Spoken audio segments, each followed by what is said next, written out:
In 1980, I decided to investigate the historical evidence for Jesus.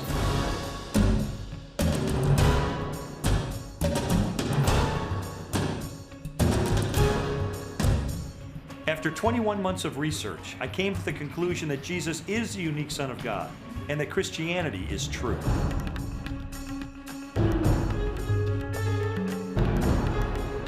Nearly 20 years later, I began another investigation that really put my faith to the test.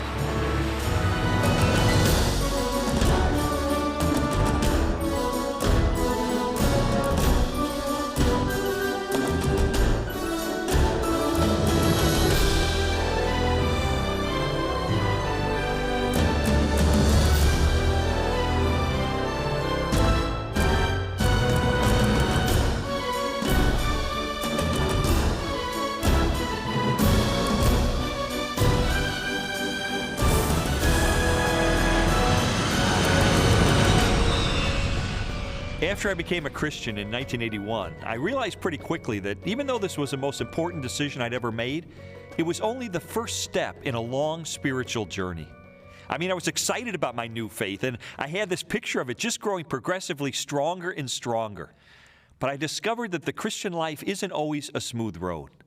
In fact, at times it can be more like a minefield, loaded with many of the same objections and doubts that I had when I was a skeptic.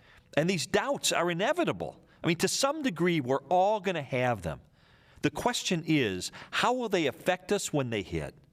Are we drawn closer to God through the experience, or are we pushed away by uncertainty and confusion?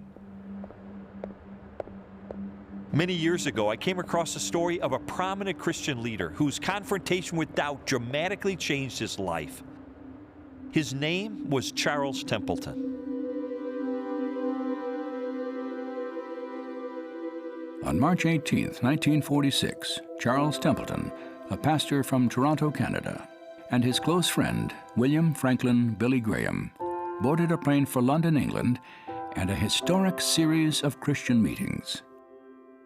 Decades later, Templeton reflected on their friendship and ministry together. Billy and I met in the spring of 1945. It was backstage at a Youth for Christ rally in Chicago. The stadium was packed, and as Billy was being introduced to preach, he leaned over to me and he said, "Pray for me, Chuck, I'm scared to death." Well, that started a friendship that has lasted for over 50 years. Templeton and Graham were soon preaching at Youth for Christ rallies throughout North America. Both shared a passion for the same message, personal salvation through Jesus Christ. In the 1940s, Youth for Christ was a North American phenomenon. The atmosphere was informal and upbeat, and thousands of young people flocked to the meetings. The movement soon attracted worldwide attention, so a team was selected to take our message to Europe. For 5 weeks, Templeton and Graham traveled throughout the United Kingdom, France, and Scandinavia. They shared the pulpit, preaching on alternate nights to large, enthusiastic crowds. When they returned home, many believed that Templeton would go on to become the most successful evangelist of his generation. Yet, despite the effectiveness of his ministry, he found himself facing what he described as a growing dilemma. In the months following our return from Europe, I began to fight a losing battle with my faith. I'd been so busy that there was little time to take stock of my life. But in those occasional quiet moments, the doubts started to surface. You see, I had converted to Christianity as a teenager, and I lacked the theological training necessary to support my beliefs when those inevitable questions hit me. I wanted very much to believe. I had an intense longing for relationship with God. But slowly, against my will, my mind and reason began to challenge and sometimes refute the things which were most important to me, the central beliefs of the Christian faith. Templeton's doubts attacked the core of his deepest convictions, gradually eroding his belief in the validity of the Bible, the deity of Jesus, and the existence of a loving God. My faith was disintegrating. I didn't have the theological training to deal with the questions that were troubling me. So, in a desperate attempt to find the answers, I decided to return to school. In the fall of 1948, Templeton enrolled at Princeton Theological Seminary. After 3 years of study, he accepted a position with the National Council of Churches. In the next few years, I moved across the United States and Canada, conducting 15-day preaching missions. Everywhere we went, we set record attendance. My days were filled with excitement, but I dreaded the nights. For at night, that was the time when the fears would set in. I would oftentimes break out into sweats, and my heart was pounding. I thought it was going to shake the bed.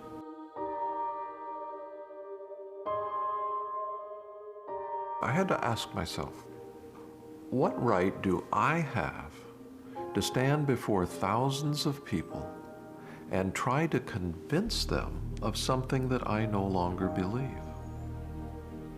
It was a reprehensible thing to do. So I had to stop. I had no possessions except a car and $600 in cash. And I would be cutting myself off from all of the wonderful friends that I had made in those years in the ministry. I felt like I was betraying all of them. But in the end, there was no real choice. So I packed everything that I owned into a rented trailer, and I started back on the road to Toronto. Templeton remained in Canada for the rest of his life, working as a writer and news commentator. In 1996, he published his final book, Farewell to God: My Reasons for Rejecting the Christian Faith.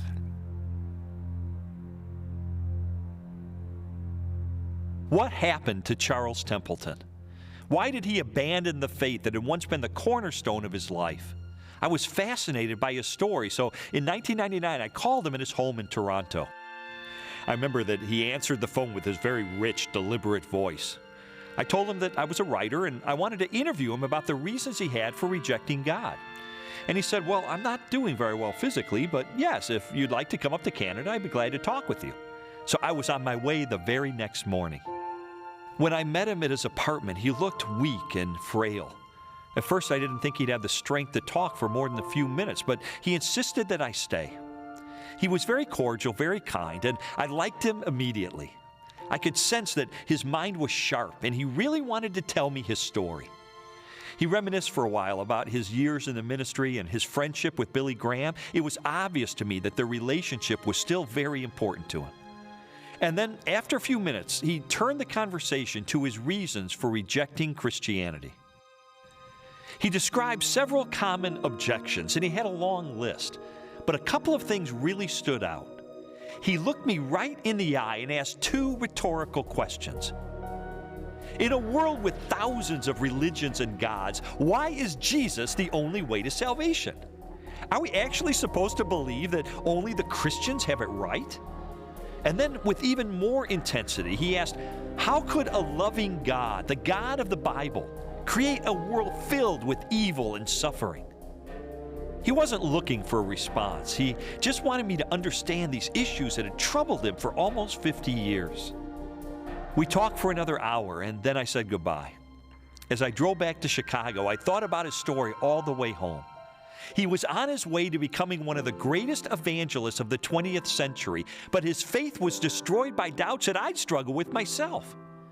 I wish I could have given him some satisfying answers. I really wanted to help him. And I also wanted to know that my own faith could stand up to the tough questions that had ruined his. You know, I think that's the moment I decided to launch another investigation. During the next 6 months, I traveled thousands of miles to interview scholars and theologians and ministry leaders who had confronted two of Templeton's major objections to Christianity. Why is Jesus the only way to God? And how can a loving God allow evil and suffering? When I left for my first interview, I remember feeling a little bit apprehensive. These were questions almost everyone faces at some point in life. And the answers aren't only difficult and controversial, they're also crucial to our perception of God.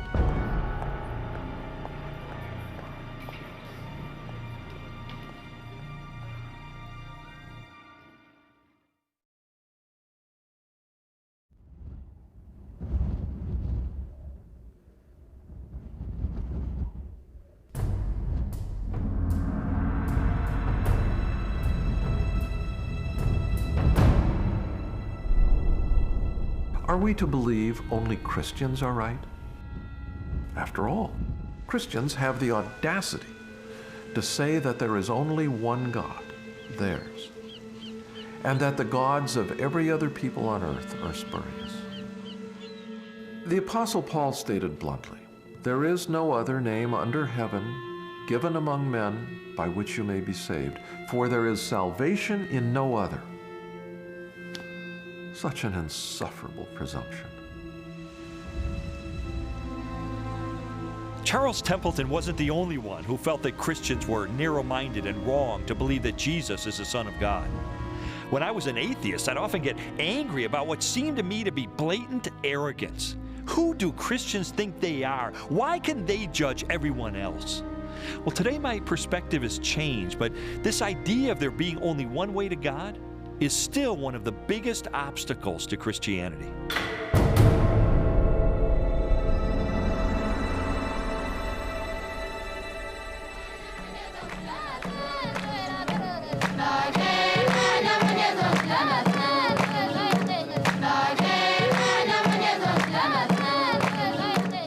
More than 2 billion people, about 1/3 of the world's total population, identify themselves as followers of Jesus Christ.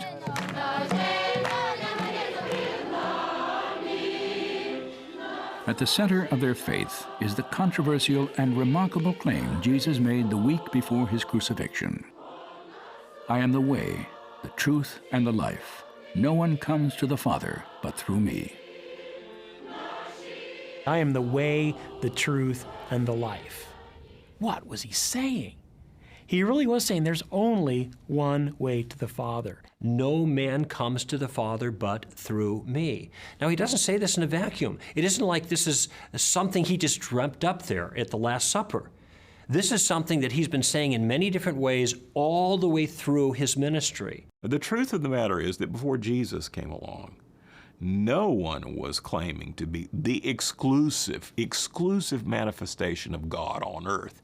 This was not only a shocking claim, it was a scandalous claim, and early Jews were not expecting it. You know, it's not a surprise to me that Jesus got himself crucified. What's a surprise to me is that he lasted for 3 years in public ministry before that happened, making the kind of claims that he was making.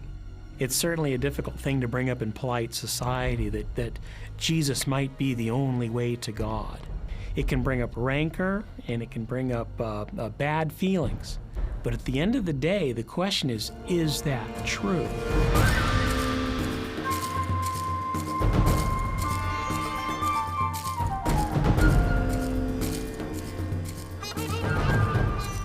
Today, Jesus' claim to be the exclusive path to God is often challenged by the assumption that all religions teach basically the same thing. And as a result, there are actually many ways to salvation. The world religions do agree about some of their surface teachings, but when you get to the core of those religions, they are radically contradictory. Buddha was an agnostic about whether there was a God. In fact, a major strain of Buddhism does not believe that anything exists, much less God. Hinduism says that there are 330 million gods. Islam says that there's one God, and the greatest evil that can be conducted is to believe that God is a Trinity and Jesus was the Son of God. For Christians, that is the most important claim. Now, they can't all be right. They could all be wrong, but they can't all be right because they contradict one another. I mean, think about it. Christians say that Jesus is the Messiah. Jews say that he's not. Either Jesus was the Messiah or he wasn't the Messiah, and if he wasn't the Messiah, the Jews are right and the Christians are wrong. And if he was the Messiah, the Christians are right and the Jews are wrong. But under no circumstance can they both be right. As one person put it, all religions are basically the same, except for the area of God and salvation and the problem of man and the afterlife and that kind of stuff. It turns out on the big issues, they're very, very different. They can't all be true.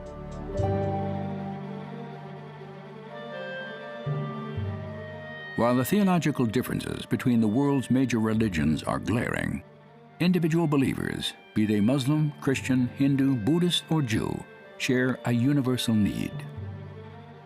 They have each experienced what the philosopher Pascal called a God-shaped vacuum in the heart, which cannot be filled by any created thing. In dealing with religious studies at the graduate level, one thing we were pretty certain of, scholars across the board, that maybe human beings ought not to be called Homo sapiens, the wise man, but rather Homo religiosus, right? The religious man. Well, why is that? Because no matter where you go, there is this religious upwelling. Human beings have a sense, deep down and across the board, that they are in some way not right with the universe. What they're really sensing is they're not right with God. They sense their guilt, alienation, separation from God. We hunger for a purpose and a meaning in life that goes beyond us.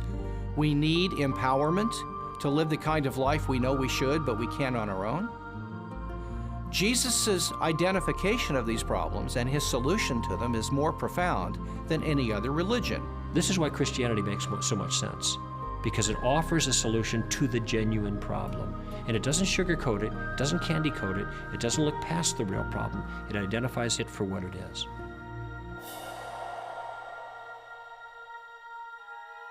It is written, "There is no one righteous, not even one. All have turned away. They have together become worthless. For all have sinned and fall short of the glory of God." Throughout my research, I was struck by how clearly the Bible identifies humanity's most fundamental spiritual need. We're all separated from God by our sin because He's perfect and pure and holy, and we're not. None of us has lived up to our own standard of morality, much less to God's, which is infinitely higher. And because the justice of God is also perfect, this separation should have lasted for eternity. But there's hope. God didn't just leave it at that, though He might have. Out of love, He reached down with a rescue effort. And the rescue effort wasn't just to toss some teaching our way and hope that we would live better lives, but the effort entailed, and this is where Christianity is absolutely unique, the effort entailed God becoming a man Himself to communicate in the most clear form possible His intentions and desires, and to make a sacrificial provision for pardon for man's crimes against God.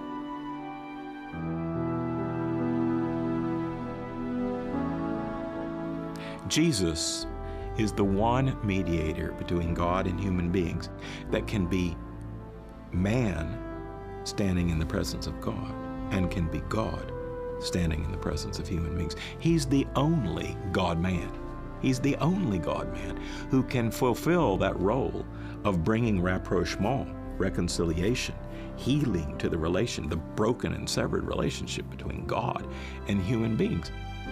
What Jesus did then was to take the penalty for the crimes of men upon Himself so that human beings could be freed.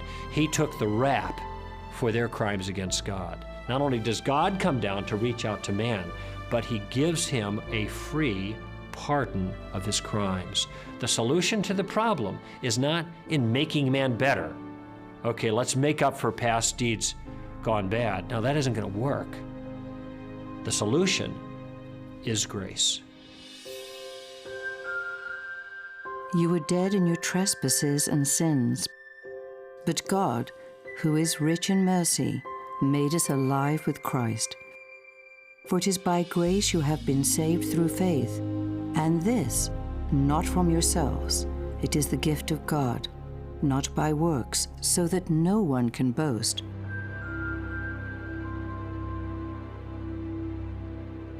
Among the world's religions, the Christian doctrine of grace is absolutely unique. You see, grace means that there's nothing we can do ourselves that qualifies us for salvation. Outstanding moral behavior or a lifetime of good works, they're not going to get the job done. That's because God's forgiveness is a gift that we can never deserve and we can never earn. The grace of God is a way of referring to the fact that when God loves us, when God does good things to us, when God sends Jesus Christ into the world, when God gives us His Spirit, this isn't as a reward for something that we have earned. It isn't because we have twisted God's arm. It is simply because God loves us, and He loves us lavishly, and He wants to make that lavish love a present reality in our lives.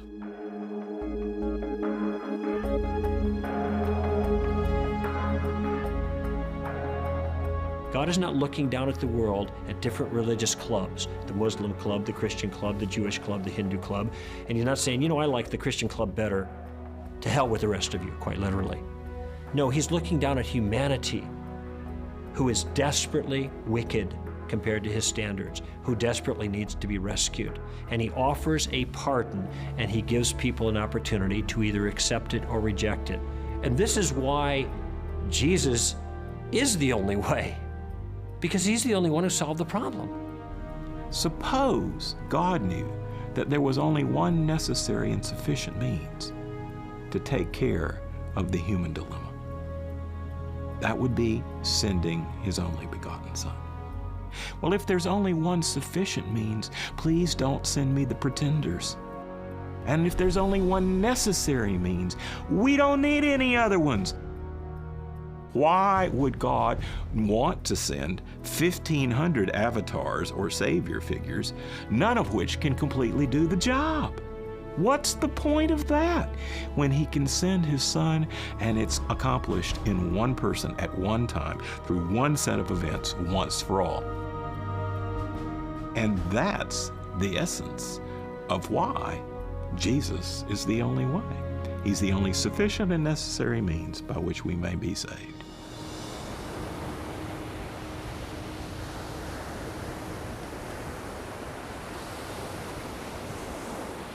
The uniqueness of Jesus is magnified when His specific claims and teachings are compared with those of history's other religious leaders. There is no other great religious leader who ever claimed to be the direct way to God in the way Jesus claimed it. The Buddha certainly didn't. Most Hindu gurus and leaders don't do that kind of thing. Muhammad certainly didn't do that. He would have thought that to be blasphemy. You could take Buddha out of Buddhism and you still have the teachings of the Buddha. Or you could take the Prophet out of Islam and you still have the Quran and the teachings there and the supremacy of Allah. But if you take Jesus out of Christianity, you don't have Christianity anymore, because Christianity is not based on the teachings of Jesus. It was rather the person of Jesus that is critical. If you boil Him down to a bunch of thou shalt and thou shalt not, you've trivialized Jesus. You've trivialized the essence of His claim, because His claims are not just, you need to behave better. His claims are that God is breaking into human history through Himself and coming to change us. The gospel, the good news, is that the kingdom of God, the divine saving activity of God, is at hand in the person of Jesus, and you'd better pay attention, because if you don't, all of the ethical teaching of Jesus is not going to do you a whit of good. You have to respond to the good news about Jesus who's come into this world. In his classic book, Mere Christianity, C.S. Lewis explored the identity of Jesus and the popular opinion that while He was a great moral teacher, we cannot accept His claim to be God. A man who was merely a man and said the sort of things Jesus said would not be a great moral teacher. He would either be a lunatic or else he would be the devil of hell. Either this man was and is the Son of God, or else a madman, or something worse. You can shut him up for a fool, you can kill him as a demon, or you can fall at his feet and call him Lord and God. But let us not come with any patronizing nonsense about his being a great human teacher. He has not left that open to us. He did not intend to. When someone says Jesus was just a great moral teacher, that's rather like saying, Mozart wrote some rather pretty tunes. Just say, well, yes, he did write some pretty tunes, but if that's all you can hear in his music, then you need to sit down and learn what those symphonies are really all about. And saying Jesus is just a great moral teacher is a way of disinfecting him, of saying we can have him on our terms rather than on his terms. And actually, Jesus is not easy to grasp if you do it like that. That's like saying the only bit of the Mozart symphony that I'm actually going to think about is the bit that I can whistle on my way home from the pub. Well, best of luck.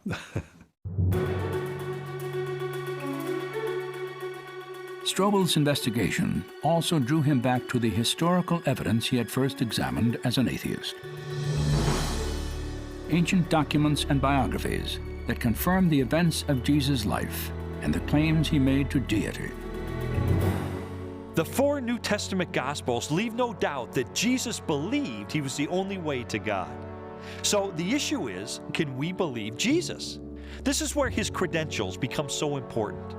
And there's a wealth of historical evidence that I've studied for almost 30 years.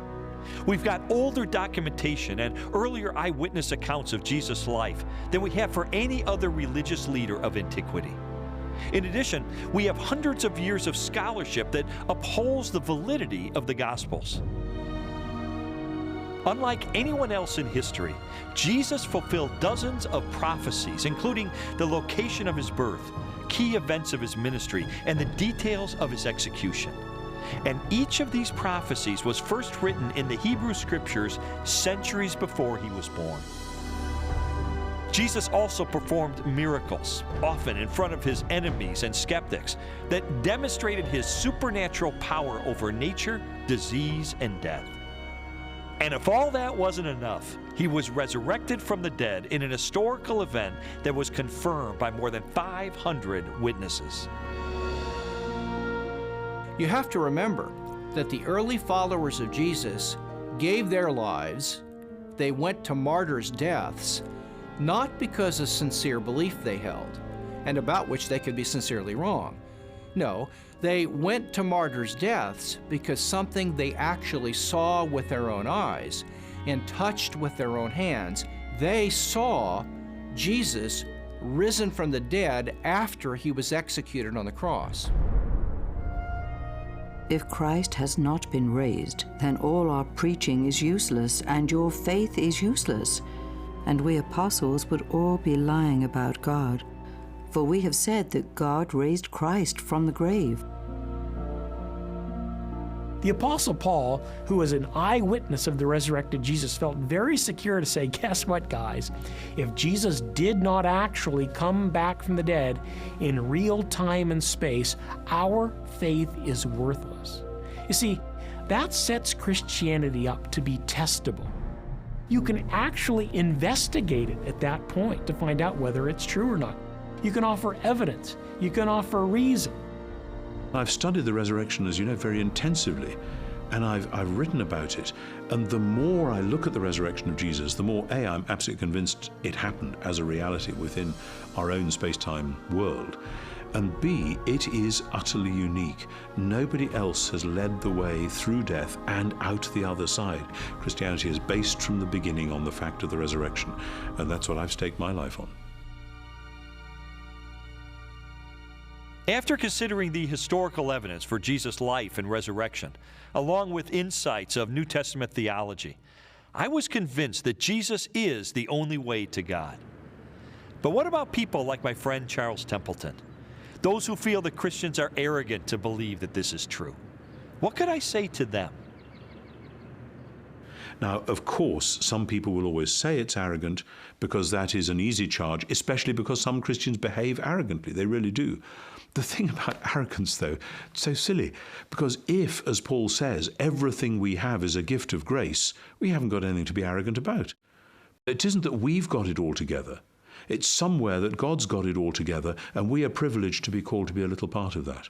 And as long as we keep that perspective, we will cut the root of arrogance and be able to bear humble but clear witness to the truth.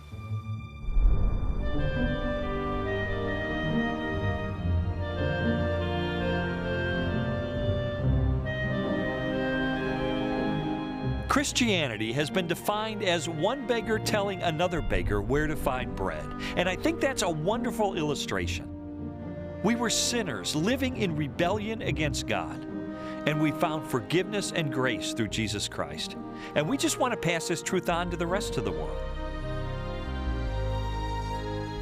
The way to any truth is often narrow and specific, and because of his sinless life and divine nature, Jesus is the only one qualified to pay the penalty for our sin. He alone can reconcile us to God. And that's why when Jesus said, "I'm the way, the truth, and the life. No one comes to the Father but through me," we can trust him with confidence and with humble and grateful hearts.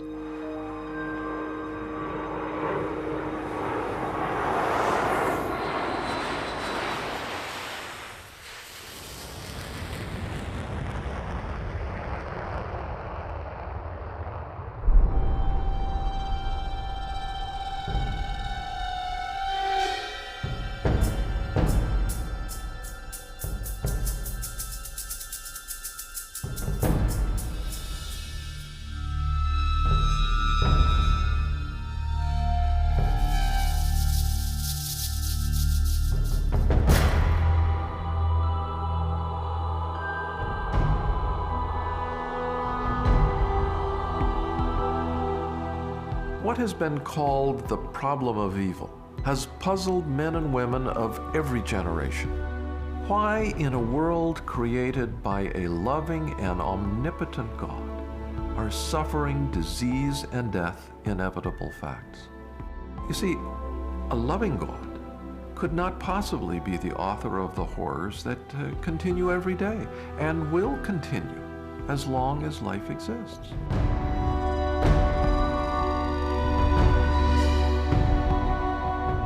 It's an inconceivable tale of suffering and death. And because it's a fact, it is obvious there cannot be a loving God. Cannot be.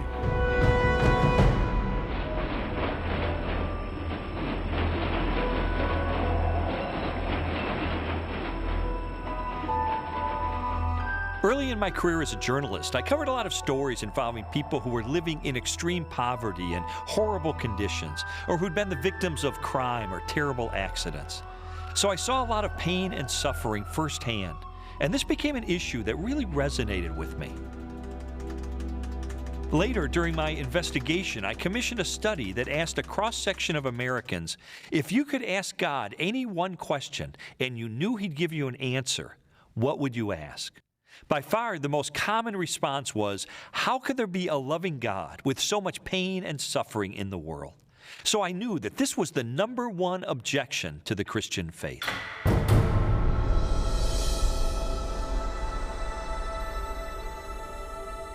What a lot of people don't realize when the problem of evil comes up is that everyone has to deal with it. This isn't just a problem for me as a theist. Every human being walking the face of this earth is aware of evil in the world, and everybody has to, from their perspective, from their worldview, offer a solution to it. The real question is who has got the best answer in the context of their worldview. Which worldview has the best resources to help deal with this problem? And here I think the biblical worldview excels.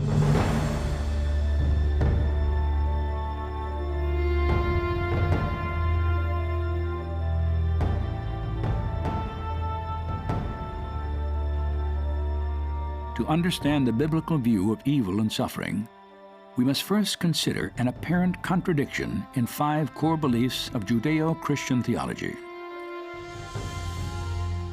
God exists.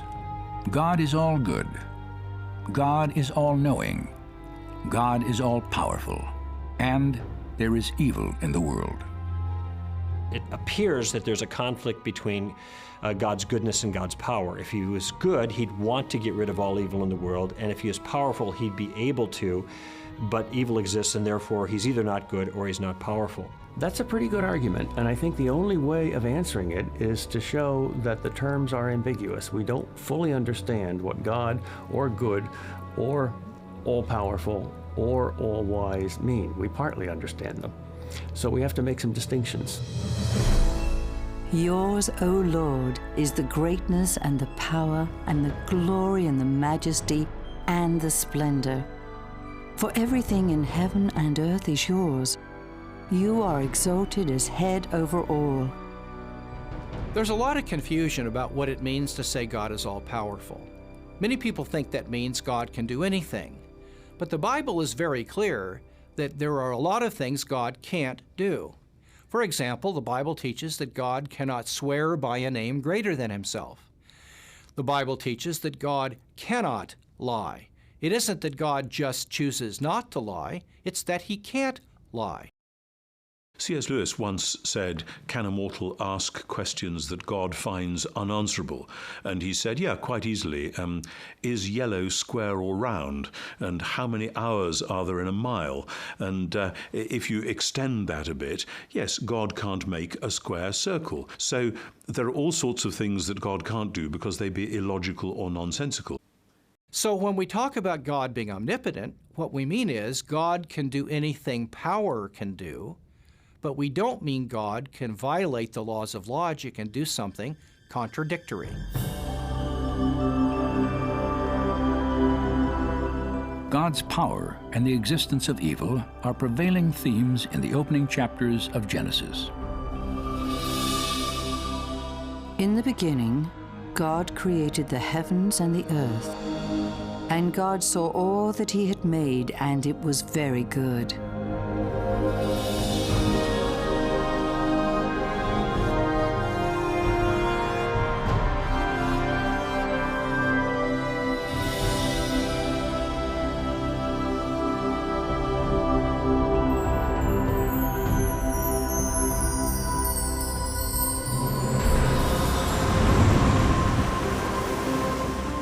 According to the Bible, after God created a universe and a planet perfectly designed to sustain life, he crowned his work with human beings, man and woman, endowed with spirit and soul, free will, and the capacity to make their own moral choices. God created a world in which there were morally free creatures. Human beings can be bad and they can be good. There's a possibility for great evil, but there's a potential for great good when you have moral freedom. And so our greatest blessing, which is the free will we have, the ability to make choices, moral choices, also is our greatest curse because I often choose the wrong thing, and so does everybody else. And people get hurt out of that, both intentionally and unintentionally.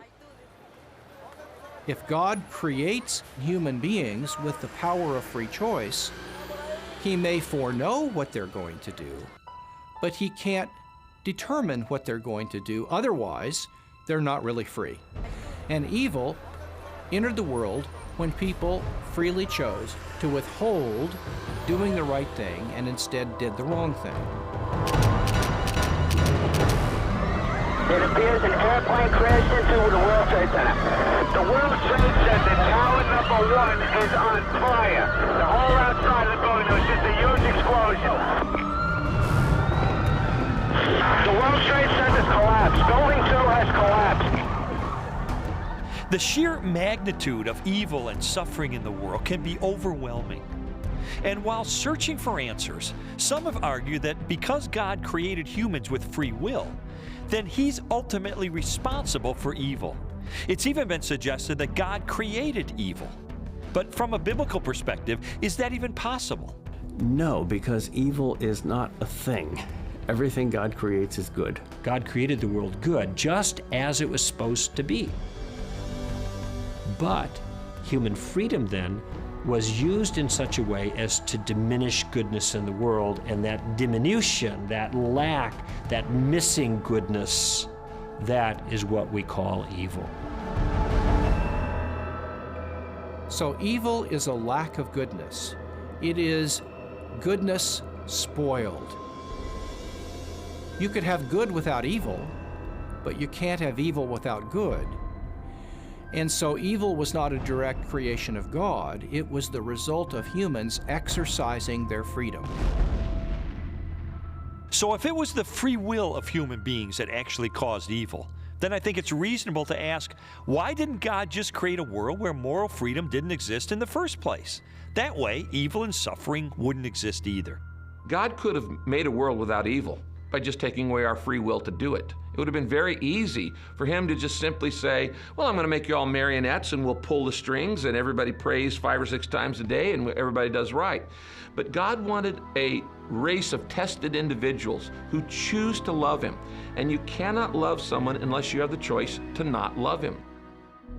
The sort of love that humans can give to one another and to God is something which depends on them being able to do it from the bottom of their heart without being forced. As soon as it's forced, it's not love anymore. And so it was a good thing for God to create creatures with freedom, because that opened up the possibility that they could actually express genuine love not only to him but to one another in intimate relationship.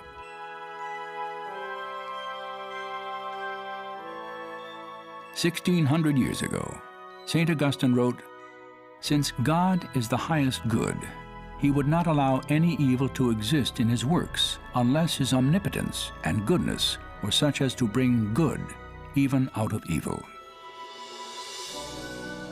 Theologians and scholars have long pondered and debated this question. Does a loving God use evil and suffering to accomplish a greater good? I don't know why suffering can't be compatible with God's love. People have this idea that real love rescues from all pain. I ask people when they raise that issue, I say, are you a parent? Do you have children? Do you feel that your love for your children requires you to rescue them from every bit of pain? Have you never let them struggle through a difficult thing on purpose for a good reason? Of course there's an impulse to rescue our kids. We don't want them to suffer egregiously. But there are times when we know that it's appropriate to let them suffer in the circumstances for their own good, because a greater good is in view.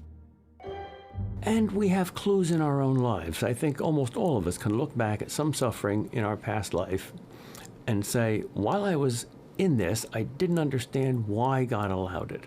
And it was a real threat to my faith. And now that I see that it made me stronger, I do understand it.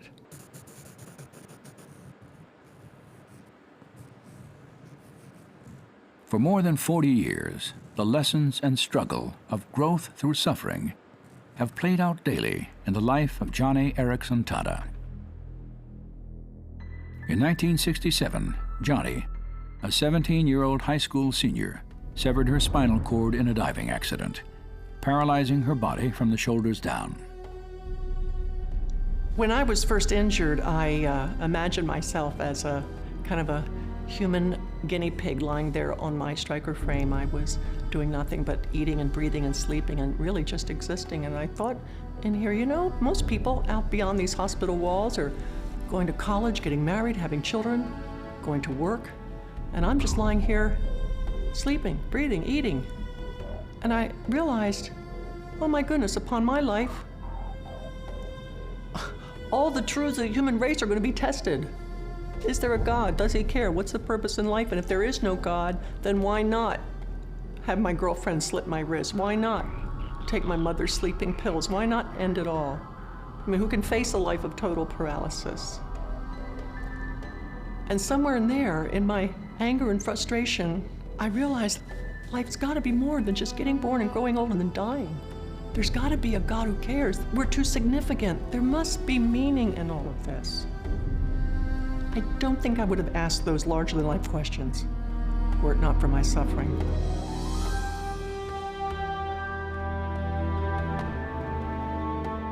In the decades following her accident, Johnny's life has been marked by extraordinary accomplishment. Through her artwork, music, books, conferences, and radio and television programs, she has inspired millions of people throughout the world. In 1979, she founded Johnny and Friends, an international ministry that has taken the love and hope of Jesus to the disabled and their families. Through it all, she has intimately known both the pain of suffering and the presence of God. There are a lot of people who think I'm a strong person, and I'm not. I am such a weak person. I wake up in the morning, and honestly, I think, oh Lord, I don't have the strength for this. I am so tired. I am so tired of this paralysis. But when I start to feel overwhelmed, I'll say, oh God, I have no strength for this day, but you do. I have no resources, but you do. May I please have your resources? May I please have your strength? I can do all things through you if you strengthen me. Please let me borrow your smile for the day. And honestly, before the morning has hardly begun, I've already got a perspective on the day. I've already got peace in my heart and a mission to accomplish. And it's because I've been pushed up against God. And God has shown me some deep things about His purpose and Himself that, for me, are so satisfying, so pleasurable. I wouldn't trade the wheelchair for anything.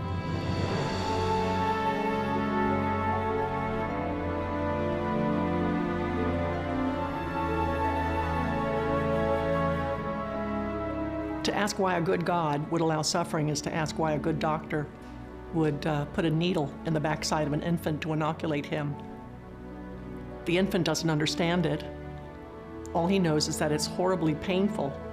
He can't understand that, in a way, this inoculation is going to prepare him for something in the future that he's not even aware of.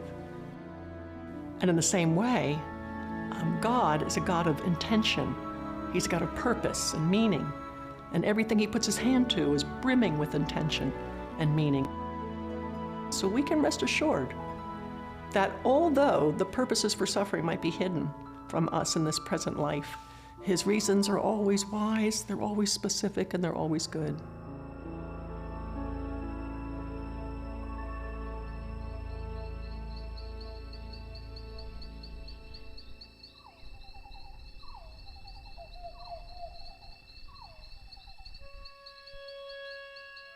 Perhaps the supreme demonstration of God's use of suffering and evil for good was revealed in the death of Jesus.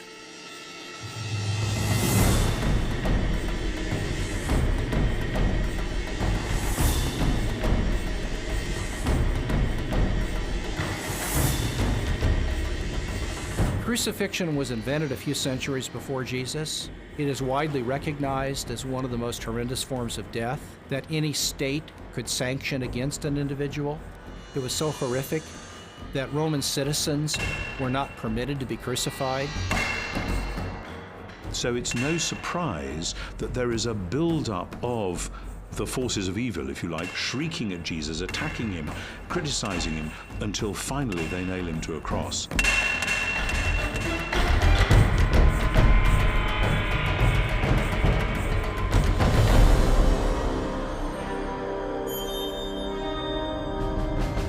They came to a place called Golgotha, which means the place of the skull.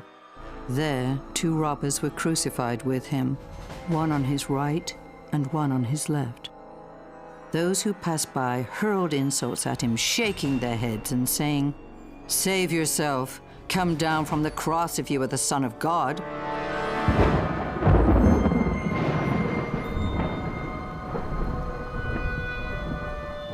At noon, darkness fell across the whole land, and Jesus cried out in a loud voice, my God, why have you forsaken me?"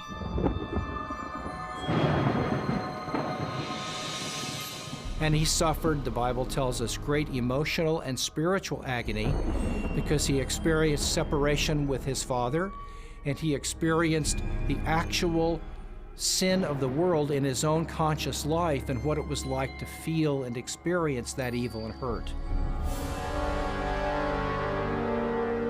It's the worst thing that ever happened. 3 hours of darkness. God himself dies. Inconceivable. Did God allow that? Sure. He allowed the devil to creep into Judas Iscariot and Pontius Pilate and Herod and the cruel Romans, and allowed the worst event in the history of the world. Why? For the greatest thing that happened, our salvation.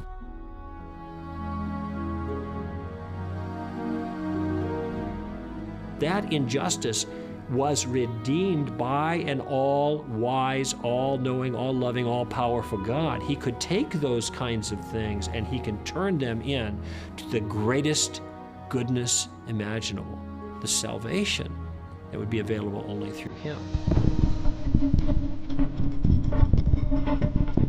And only when we see that in the light of the entire longer story do we say somehow this was how God, as it were, drew those forces of evil onto one place in order to defeat and deal with them there, in order to make a new creation, beginning with Jesus' resurrection. And that's why ultimately we have hope. So an unspeakable evil was transformed into unspeakable good through God's wisdom. Jesus said, "I am the resurrection and the life. He who believes in me will live even though he dies, and whoever lives and believes in me will never die."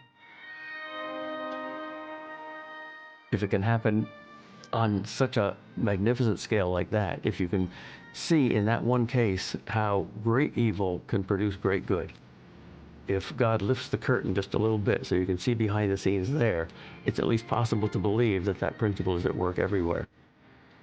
This is so spectacularly wonderful that it gives us the hope that evil will never be able to be the last word about us, that there will always be a way of finding something good, that while the evil was still evil, it can redeem it and keep it from triumphing over us.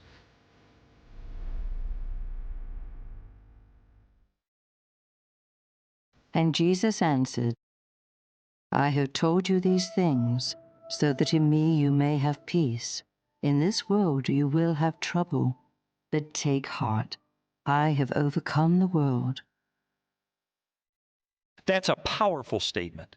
Jesus is acknowledging that because of the acts of humanity that open the door to evil in this world, we have pain, we have suffering. He doesn't try to cover it up. It's an inevitable part of life. And yet he tells us something else in that passage that's even more important. He says, "I have overcome the world." You see, we have real hope. Hope that's based on the central doctrine of Christianity. God became a man and entered directly into the suffering of the world. When God became incarnate in Jesus, we are told that Jesus experienced the very same kind of heartache and suffering, without sin, I admit, but Jesus was finite, and he was subjected to thirst and hunger, to aggression, to hostility, to tragedy. And when Jesus stretched his hands out on the cross, he was saying, "I love you this much. I love you so much it hurts. I love you so much I'd rather die than live without you." And those nails that went through the palms of Jesus went straight into the heart of God.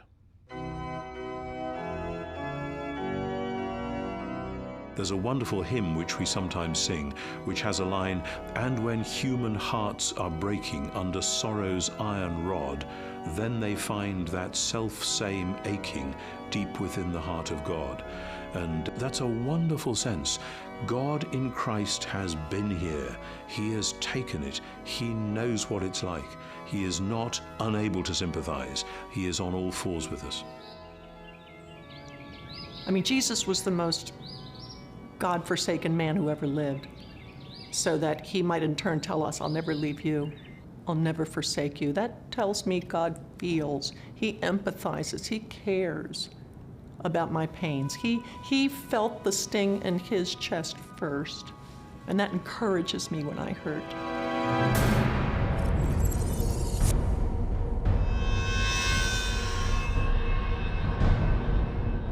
In 1944, Corrie ten Boom, a prisoner in a Nazi concentration camp, considered the full measure of God's participation in the suffering of humanity.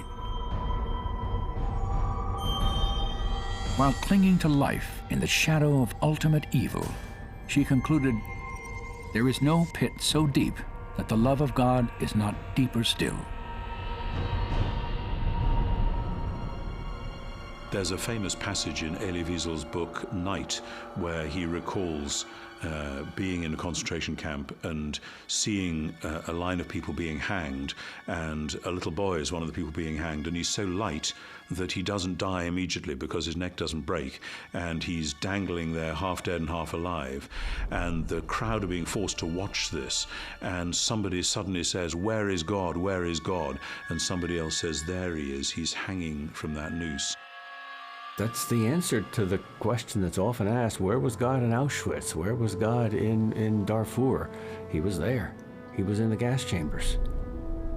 Yes, the incarnation means that he descends into the whole of the human condition. God is there at the heart of the mess and taking the worst onto himself. That's what we believe when we think about Jesus, and that's why ultimately we have hope. It makes me feel there's a certain kind of kinship, that God gets it, that God understands. He's been there. He doesn't just have the facts straight. That's omniscience. He has entered into the experience of it, and that's something entirely different. He knows exactly how I feel. There is no pain that I'm going through paralyzed. He was even paralyzed on the cross. That tells me he identifies, and that, for me, is enough.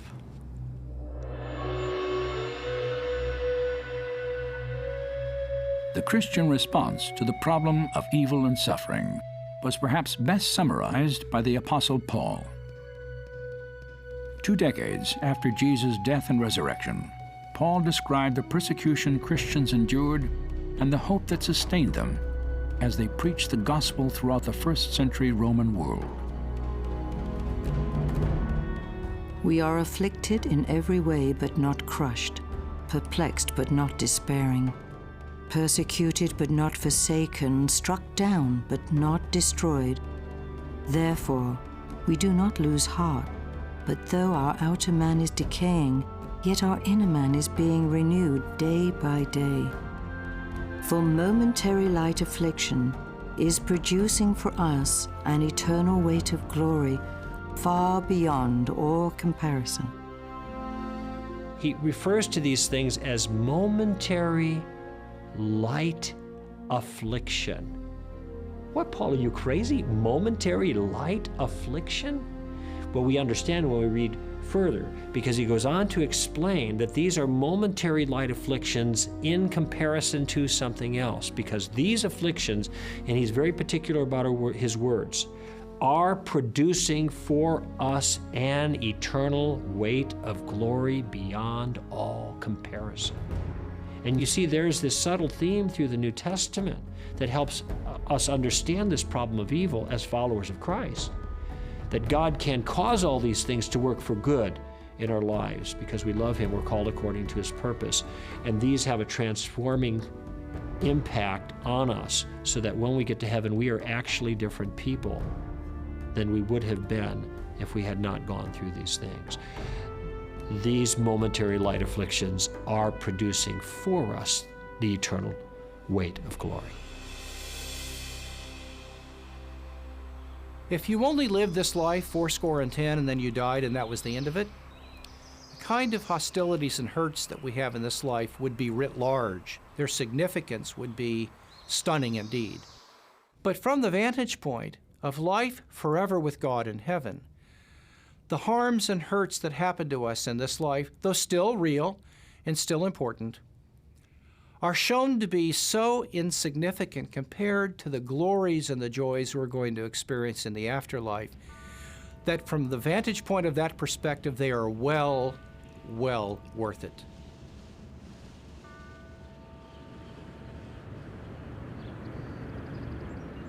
In 1998, I was at a conference and met a young man named Mark Herringer. Mark was from Boston, and we became good friends. One night we were driving to the airport, and he told me about a tragedy that his family had suffered 5 years earlier. I'll never forget Mark's story because it demonstrated so powerfully the importance of what the hope of heaven can really mean.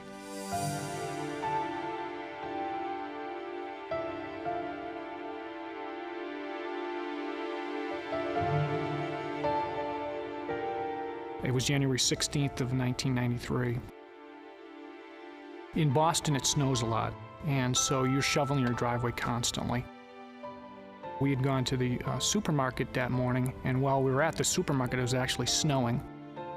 So I got home kind of irritated and said, honey, why don't you park the car out in the street here? I'll just clean off the driveway.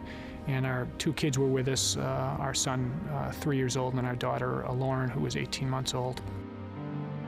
I jumped out of the car, got a shovel, the kids jumped out with me, and I asked my wife to move the car to a easier spot for us to clean out the driveway, and she did, and she said, make sure you keep an eye on the kids. And my son immediately went with her into the car, and my daughter was with me for a few moments, but what I hadn't realized was that she actually wanted to be in the car also. And so as my daughter was running to the car, she was trapped under the front wheel of the car. There was a brief scream of pain, and I immediately ran out, and to any parent's horror, they see their 18-month-old daughter under the front wheel of a 2,000-pound car was overwhelming. She died instantly, as we found out later. I actually took the last breath that she ever breathed on this earth out of her lungs. And we drove to the emergency room at the hospital, hoping and praying that things might be different, but they weren't. And within an hour or so, they had pronounced her dead.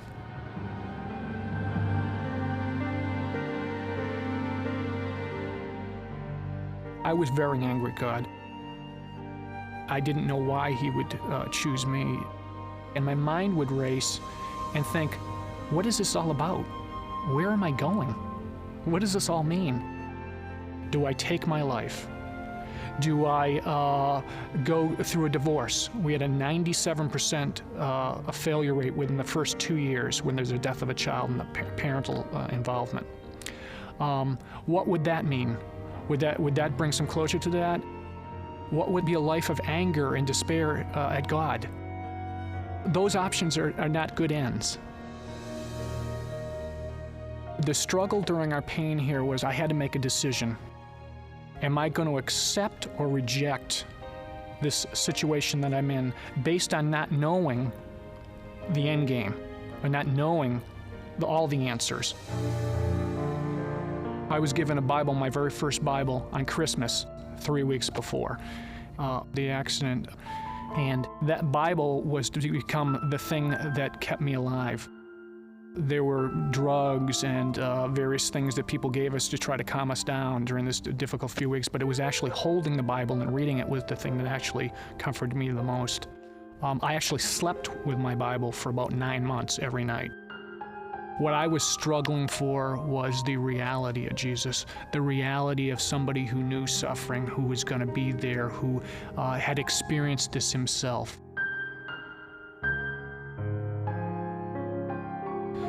I spent a lot of time actually in cemeteries just walking around and found some comfort there. I could oftentimes connect more closely with pain there because I knew that everybody there had a story and that people had come and grieved there. It gave me a clarity that Jesus works powerfully in places where people are hurting.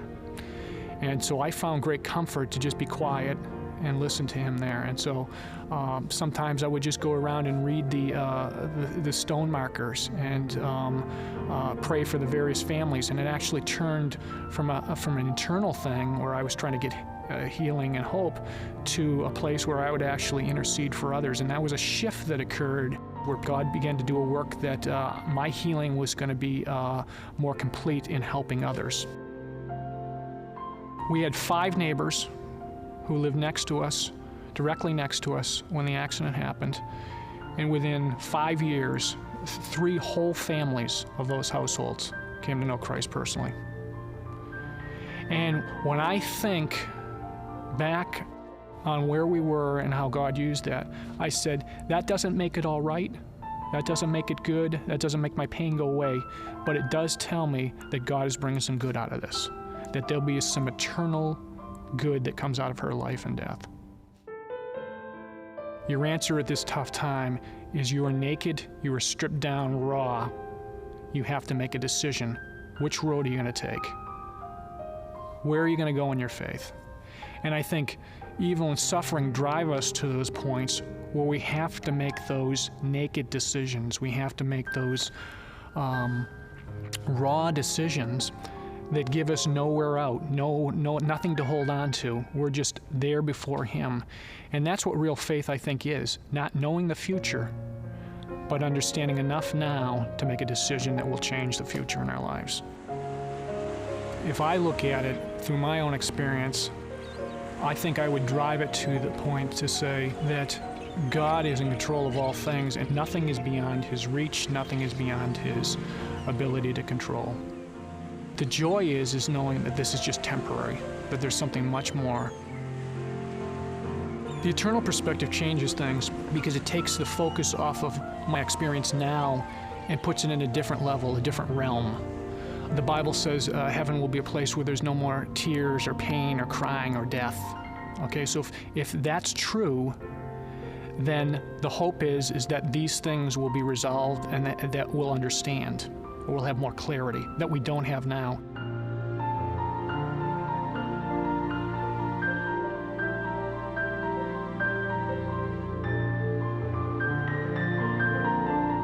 The greatest hope is that one day I'll walk with her in heaven. She'll be perfect. And I'll be full of joy. And this life will have made a lot more sense. Because sometimes it doesn't, but I have that hope. Yeah.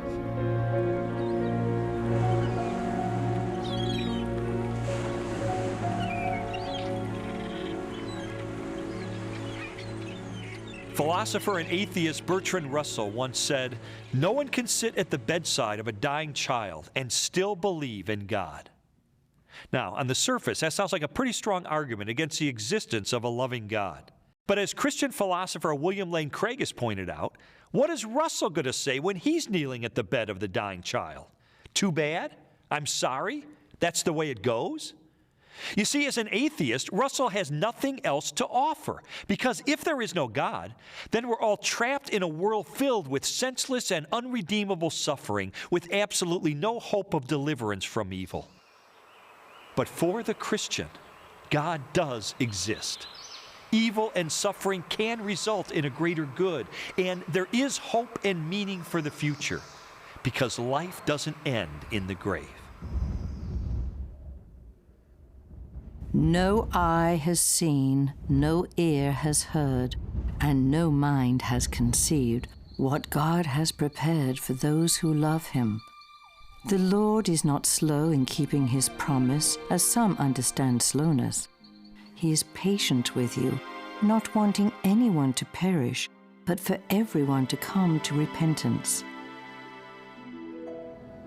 Suffering is in this world because sin is in this world. And if God were to get rid of sin, He'd have to get rid of sinners. I think He's delaying closing the curtain on suffering, sin, Satan, until more people have time to hear about the good news of Jesus.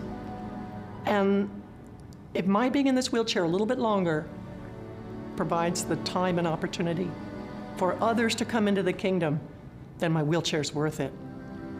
My affliction is just light and momentary, and I don't mind waiting. Now that offer of mercy will not be extended forever. There's going to come a time when He says enough, and then He's going to deal with it, and then true justice will be done perfectly. But this is not what we want, really. We don't want justice. We want mercy. And for now, mercy is what's being extended. And this is why you see the continuation of evil.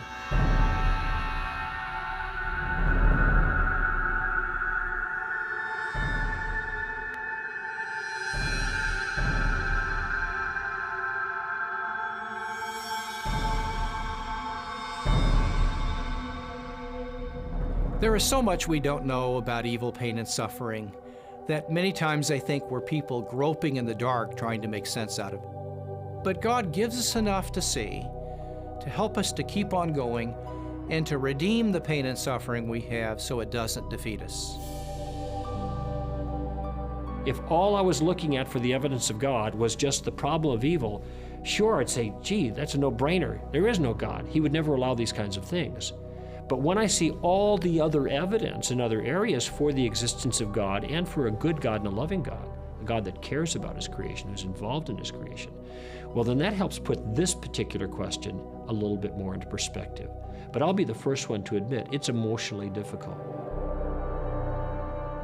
I think most Christians go through a sense of deep puzzlement, which can come sometimes once in somebody's life, sometimes 1,000 times in somebody's life, of I really thought God was going to enable such and such to happen, and it hasn't happened. And so, yes, we can have huge disappointments, but the God to whom we go back and on whose door we beat and we say, what on earth is going on here, is the God who says, remember what I have been through. Remember the story of my son. One of the worst things that was ever done in the world was done to the best man that ever walked on the earth. So again, when we put it into the light of Jesus and what happened to him, do bad things happen to good people? What's it all about? It's very strange, but somehow God holds that within his purpose and will bring good out of it and through it. Sometimes when we suffer, we're just hoping somebody will give us the formula, how to fix it. What's the step 1, 2, 3, 4, A, B, C, D? Show me what to do, I'll do it. And God blows all that to smithereens. He lobs a hand grenade into the middle of it all and explodes it. He won't let us approach suffering with our own agenda. We've got to come to him empty-handed. Blessed are the poor in spirit. I don't have the answers, God. And when we come to him like that, completely defenseless, and approaching him without a technical, fix-it, mechanistic approach to life, okay, I've got the formula, I know the answers, then we find God to be the answer. We can face anything if we know God is there in the midst of it all.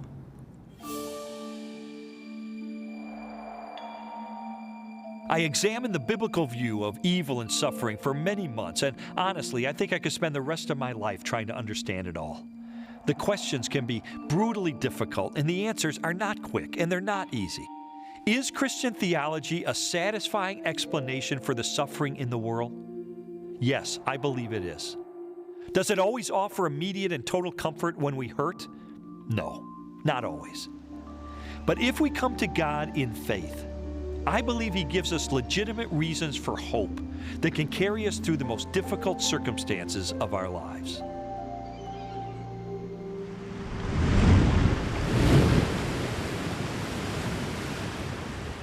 How could a loving God allow evil and suffering? And why would he offer only a single pathway to salvation?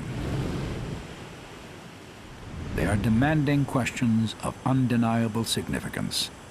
And for many, the answers are found in the life of a carpenter from Nazareth who calmed the seas and died to redeem the world from its sin. But for some, there are no satisfying explanations, only doubts and objections to the Christian faith. There's a profound sense of loss when anyone abandons a belief system they've held since childhood. I was a teenager when I became a Christian, and I wasn't equipped to challenge the ideas of my friends and mentors. At first, I accepted the beliefs of the people around me. But slowly and against my will, my doubts deepened until my faith languished and died. Those years of indecision were the most troubling and trying of my life.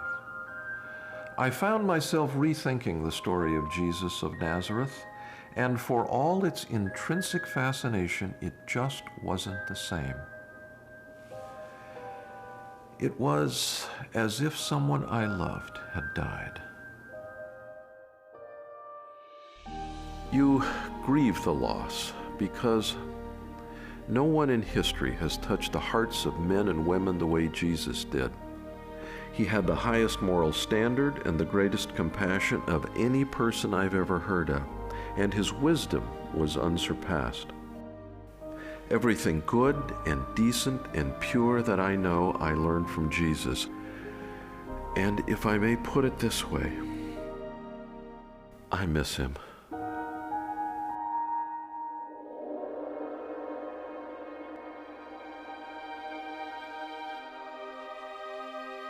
On June 7th of 2001, Charles Templeton died in Toronto, Canada.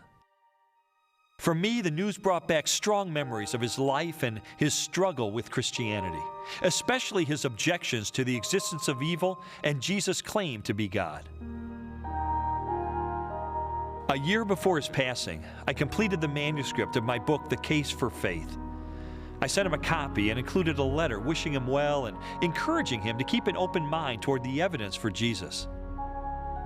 I knew his doubts were heartfelt and not easy to reconcile, but I believe God could give him satisfying answers and that ultimately, Christianity could stand up to his toughest objections. Before I sealed the envelope, I added a postscript, a promise from Scripture that had helped me when I'd struggle with doubts of my own. I wrote, "Chuck, I hope you'll take to heart the words of Proverbs 2. If you scream for insight and call loudly for understanding, if you search it out as you would hidden treasure, then the Lord will be awesome to you, and you will come into possession of the knowledge of God."